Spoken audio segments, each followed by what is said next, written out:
అథ్లెటిక్స్లో జాతీయ స్థాయి పోటీలకు ఎంపికైన టీ చదివేవండ్లపల్లి జెడ్పీ హై స్కూల్ విద్యార్థిని ఈ హాసిని. అథ్లెటిక్స్ జాతీయ స్థాయి పోటీలకు టీ చదివేవండ్లపల్లి జెడ్పీ హై స్కూల్ విద్యార్థిని ఈ హాసిని 14 సంవత్సరాల విభాగంలో ఎంపికైనట్లు ఆ పాఠశాల ఫిజికల్ డైరెక్టర్ రెడ్డిమోహన్ రెడ్డి బుధవారం సాయంత్రం 5 గంటలకు తెలిపారు. శ్రీకాకుళం జిల్లా పలాస మండలంలో స్కూల్ గేమ్స్ ఫెడరేషన్ ఆధ్వర్యంలో రాష్ట్ర స్థాయి అథ్లెటిక్స్ పోటీలు జరిగాయి.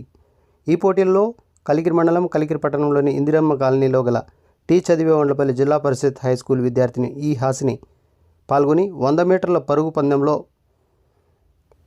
విజయం సాధించి జాతీయ స్థాయి అథ్లెటిక్స్ పోటీలకు ఎంపికైంది. జాతీయ స్థాయి అథ్లెటిక్స్ పోటీలకు ఎంపికైన హాసినిని పాఠశాల హెచ్ఎం రమేష్ కుమార్ రెడ్డి, పీడి రెడ్డిమోహన్ రెడ్డి, ఉపాధ్యాయులు సుజాత, హసీనా, సబిత, కరుణ్ కుమారి, అశోక్, సురేఖ తదితరులు అభినందిస్తూ మరిన్ని విజయాలు సాధించాలని ఆశీర్వదించారు.